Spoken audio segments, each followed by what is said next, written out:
Namaskar and welcome to the second session of the subject of Auditing and Corporate Governance lecture. I am Drivika Kanabar and you are watching official YouTube channel of Shri A.K. Doshi Mahila College, Jamnagar.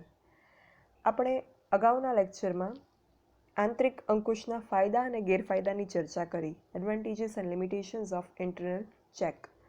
હવે આપણે આ સેશનમાં એક તફાવત જે છે એ જોવાનો છે. આંતરિક અંકુશ અને આંતરિક ઓડિટનો તફાવત, difference between internal control and internal audit. Internal control કે જેને ઇન્ટરનલ ચેક પણ કહેવામાં આવે છે, એટલે કે આંતરિક અંકુશ, એના વિશેનું ડિસ્કશન આપણે આ ચેપ્ટરમાં કરી રહ્યા છીએ. એનો મિનિંગ, એના હેતુઓ, ફાયદા, મર્યાદા એ બધું આપણે ડિસ્કસ આ ચેપ્ટરમાં કર્યું. અને ઇન્ટરનલ ઓડિટ એટલે કે આંતરિક ઓડિટ, આનું ડિસ્કશન આપણે જ્યારે ટાઈપ્સ ઓફ ઓડિટનું ચેપ્ટર ડિસ્કસ કરેલું હતું, ફર્સ્ટ યુનિટ સેકન્ડ ચેપ્ટર, ત્યારે એ ટાઈપ્સ ઓફ ઓડિટમાં એક પ્રકાર આવેલો હતો આંતરિક ઓડિટ. ત્યારે મેં તમને એ કન્સેપ્ટ જે છે એ સમજાવેલો હતો.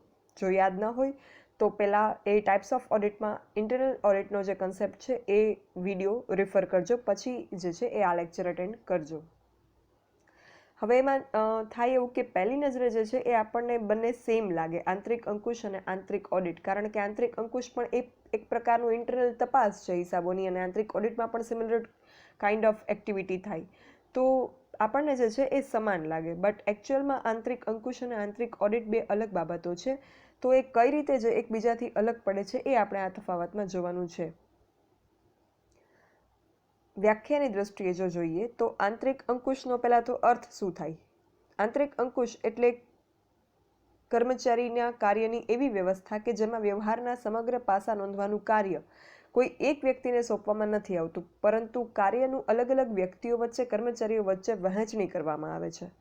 અને બીજું કે આંતરિક અંકુશમાં એ પ્રકારની સિસ્ટમ હોય છે કે એક કર્મચારીનું કાર્ય જે કરેલું કાર્ય છે એ અન્ય કર્મચારી દ્વારા તપાસવામાં આવે છે, એટલે એકબીજાનું કાર્ય પૂરક બને છે. આ પ્રકારની સિસ્ટમ આંતરિક અંકુશમાં હોય. જ્યારે આંતરિક ઓડિટ, એમાં સંસ્થાના હિસાબોનું ઓડિટ સંસ્થાના જ કર્મચારીઓ દ્વારા કરવામાં આવે. આંતરિક ઓડિટર જે હોય, સંસ્થાના ઓડિટર, એના દ્વારા સંસ્થાના હિસાબો અને કાર્ય પદ્ધતિઓ જે છે એ તપાસવામાં આવે, એને કહેવાય આંતરિક ઓડિટ. જેમ ઓડિટર જે છે એ સંસ્થાના બહારના કર્મચારી હોય, પણ આંતરિક ઓડિટમાં ઓડિટર જે છે એ સંસ્થાના જ કર્મચારી હોય કે જે સંસ્થાના હિસાબોનું ઓડિટિંગ કરશે.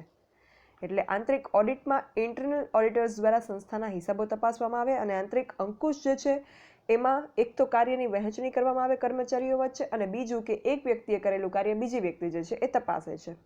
એ છે આંતરિક અંકુશની પદ્ધતિ.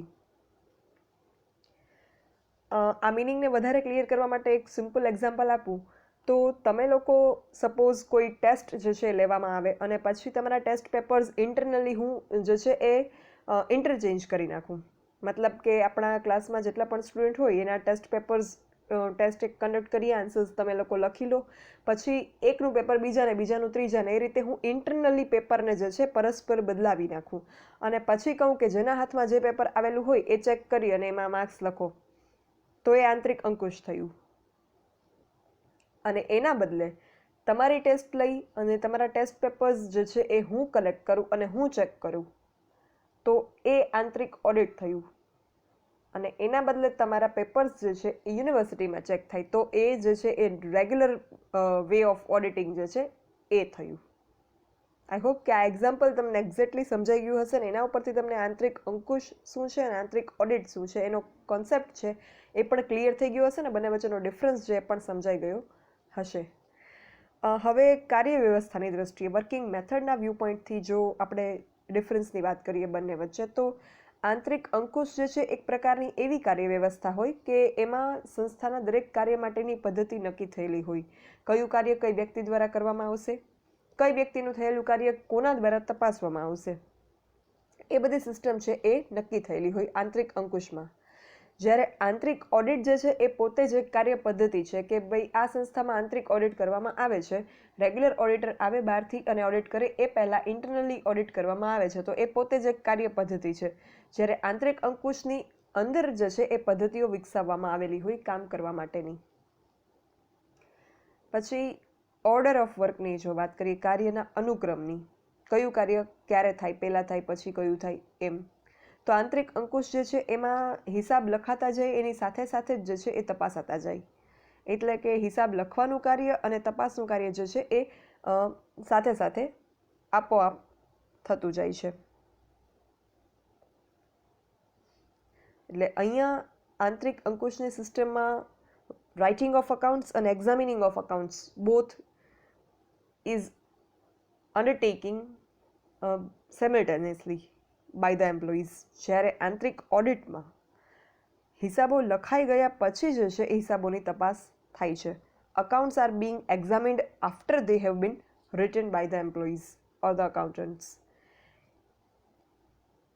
એટલે હિસાબો જે છે એ લખાઈ ગયા પછીનું કાર્ય આંતરિક ઓડિટ છે અને લખાતું જાય એની સાથે સાથે એની તપાસ થાય તો એ આંતરિક અંકુશ છે. પછી પ્રિવેન્શન ઓફ એરર્સ અને ફ્રોડ્સની દ્રષ્ટિએ જો જોઈએ, ભૂલો અને છેતરપિંડી થતી અટકે છે કે કેમ એની દ્રષ્ટિએ જો તફાવત જોઈએ તો આંતરિક અંકુશ છે એમાં હિસાબો આપણે આગલા પોઈન્ટમાં વાત કરી કે લખાતા જાય એની સાથોસાથ તપાસાતા જાય છે. એટલે ભૂલ ને છેતરપિંડી થતી અટકી જાય ત્યાં જ, as and when it occurs or it is being detected by the examiner. But આંતરિક ઓડિટ જે છે એમાં હિસાબ લખાઈ જાય પછી હિસાબી તપાસ થાય છે, ઇન્ટરનલ ઓડિટ થાય છે. એટલે એમાં ભૂલને છેતરપિંડી જે છે એ શોધી લેવામાં આવે છે, પછી ભવિષ્યમાં એને અટકાવી શકાય, પણ એટલા હિસાબો પૂરતું જે છે એ હિસાબ અને હિસાબોમાં જે ભૂલ અને છેતરપિંડી હોય એ એમના એમ રહે છે. એટલે એને શોધી શકાય છે પણ અટકાવી નથી શકાતા. જ્યારે આંતરિક અંકુશમાં જ્યારે લખાતા જાય હિસાબ સાથે સાથે તપાસાતા જાય એટલે એને શોધી અને અટકાવી શકાય છે. Prevention is possible in internal check system. પછી કંટ્રોલની દ્રષ્ટિએ, અંકુશની દ્રષ્ટિએ જો વાત કરીએ તો આંતરિક અંકુશની પદ્ધતિમાં હિસાબો લખાઈ ગયા પછી એના ઉપર જે છે કોઈ અંકુશ વ્યવસ્થા નથી, પણ આંતરિક ઓડિટ જે છે એમાં લખાયેલા હિસાબોનું આંતરિક ઓડિટર, ઇન્ટરનલ ઓડિટર જે હોય એના દ્વારા તપાસ કરવામાં આવે, એટલે એમાં જે છે એ અંકુશ જળવાઈ રહે. પછી પણ કોઈ ચેક કરે છે. પછી કાર્ય સ્વરૂપની દ્રષ્ટિએ, અરેન્જમેન્ટ ઓફ વર્કના વ્યૂ પોઈન્ટથી જો વાત કરીએ તો આંતરિક અંકુશ જે છે એ કર્મચારીઓના કાર્યની વ્યવસ્થા છે. કયા કર્મચારી દ્વારા કયું કાર્ય કરવામાં આવશે, કયા વ્યવહારની નોંધણી કયા કર્મચારી દ્વારા કરવામાં આવશે, કયો કર્મચારી બીજા કર્મચારીનું કામ તપાસશે, કયા પ્રકારનું કામ કોના દ્વારા તપાસવામાં આવશે, એ પ્રકારનું જે અરેન્જમેન્ટ ઓફ વર્ક છે, કાર્ય વ્યવસ્થા છે એ આંતરિક અંકુશમાં કરવામાં આવે. અને આંતરિક ઓડિટ છે એ હિસાબોના તપાસની વ્યવસ્થા છે. હિસાબ લખાઈ જાય પછી એને તપાસવાનું કામ જે છે એ આંતરિક ઓડિટમાં થાય છે. જ્યારે આંતરિક અંકુશમાં કયું કામ કોણ કરશે એ બાબતનો પણ સમાવેશ થાય છે. એટલે આંતરિક અંકુશ કાર્યની વ્યવસ્થા છે, જ્યારે આંતરિક ઓડિટ તપાસની વ્યવસ્થા છે, ઇન્ટરનલ ઓડિટ જે છે એ. પછી એક્સ્ટ્રા એમ્પ્લોઈઝ, વધારાના કર્મચારી, if the extra employees are needed for that, એના વ્યૂ પોઈન્ટથી જો વાત કરીએ તો આંતરિક અંકુશમાં વધારાના કર્મચારીની જરૂર પડતી નથી, કારણ કે આંતરિક અંકુશમાં ઇન્ટરનલી જે છે એ નિમી દેવામાં આવે છે કે કયા કર્મચારીનું કામ કોના દ્વારા તપાસવામાં આવશે. જ્યારે આંતરિક ઓડિટર જે છે એ વધારાના કર્મચારી હોય, એ રૂટીન જે કર્મચારીએ જેણે કામ કરેલું હોય એમાંથી જ પછી એવું ના હોય કે કોઈ વ્યક્તિ જે છે એ ઇન્ટરનલ ઓડિટર હોય અને કામના હિસાબોનું તપાસ જે છે એ કરે. આંતરિક ઓડિટમાં ખાસ વધારાના કર્મચારી જે છે એમને નિમવા પડે છે. એટલે extra employees have to be appointed in case of internal audit but not in case of internal check. એટલે એ દ્રષ્ટિએ જોઈએ તો આંતરિક ઓડિટ જે છે એ ખર્ચાળ છે, જ્યારે આંતરિક અંકુશ જે છે એ ખર્ચાળ નથી. એટલે જે સંસ્થાને ખર્ચ પોસાય એમ ન હોય, એક્સ્ટ્રા એમ્પ્લોઈઝને હાયર કરવા પોસાય એમ ન હોય, એવી સંસ્થાએ જો હિસાબોની ચોકસાઈની તપાસ રાખવી હોય તો એના માટે બેનિફિશિયલ ઓપ્શન છે એ આંતરિક અંકુશનો રહે આંતરિક ઓડિટ કરતાં. પછી ઇન્ક્લુઝન, સમાવેશ કેનો કેમાં થાય છે એની દ્રષ્ટિએ તો આંતરિક અંકુશમાં આંતરિક ઓડિટનો સમાવેશ થઈ જાય છે, જ્યારે આંતરિક ઓડિટમાં આંતરિક અંકુશનો સમાવેશ નથી થતો. આંતરિક અંકુશ હોય એમાં એક વ્યક્તિએ કરેલું કામ બીજી વ્યક્તિ તપાસે છે, એટલે એક પ્રકારનું ઇન્ટરનલ તપાસ થઈ ગઈ, આંતરિક તપાસ થઈ ગઈ, એટલે એક પ્રકારનું આંતરિક ઓડિટ થઈ ગયું એમ કહેવાય, ભલે નોટ ઓફિશિયલ. એટલે આંતરિક અંકુશમાં આંતરિક ઓડિટ સમાવિષ્ટ છે, કારણ કે એમાં આંતરિક રીતે હિસાબોની તપાસ થઈ જાય છે લખાઈ ગયા પછી. પણ આંતરિક ઓડિટ જ્યારે કરવામાં આવે ત્યારે એવું જરૂરી નથી કે જે હિસાબોનું આંતરિક ઓડિટ કરવામાં આવે છે એ હિસાબો લખાઈ ગયા પછી કર્મચારીઓએ અંદરોઅંદર એકબીજાનું કામ તપાસેલું છે એવું જરૂરી નથી. એટલે આંતરિક ઓડિટમાં આંતરિક અંકુશનો સમાવેશ ન થાય, પણ આંતરિક અંકુશ છે એમાં આંતરિક રીતે હિસાબો તપાસવામાં આવે છે એટલે આંતરિક અંકુશમાં આંતરિક ઓડિટનો સમાવેશ થઈ જાય છે. થોડુંક આમ ટ્વિસ્ટિંગ લાગે બટ સિમ્પલ છે. આઈ હોપ કે સમજાઈ ગયું હશે તમને. સો આટલા પોઈન્ટ્સ જે છે એ difference between internal control or check and internal audit, આંતરિક અંકુશ અને આંતરિક ઓડિટના તફાવત જે છે એમાં આટલા મુદ્દા આવે છે એ આપણે ડિસ્કસ કર્યા. તો અહીંયા ઓલમોસ્ટ આપણો આંતરિક અંકુશનું જે બેઝિક અન્ડરસ્ટેન્ડિંગના આપણે પોઈન્ટ્સ ડિસ્કસ કરવાના હતા એ જે છે એ પૂરા થઈ જાય છે.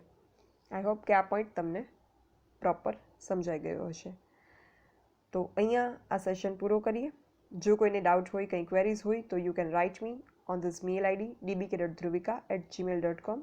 Thank you.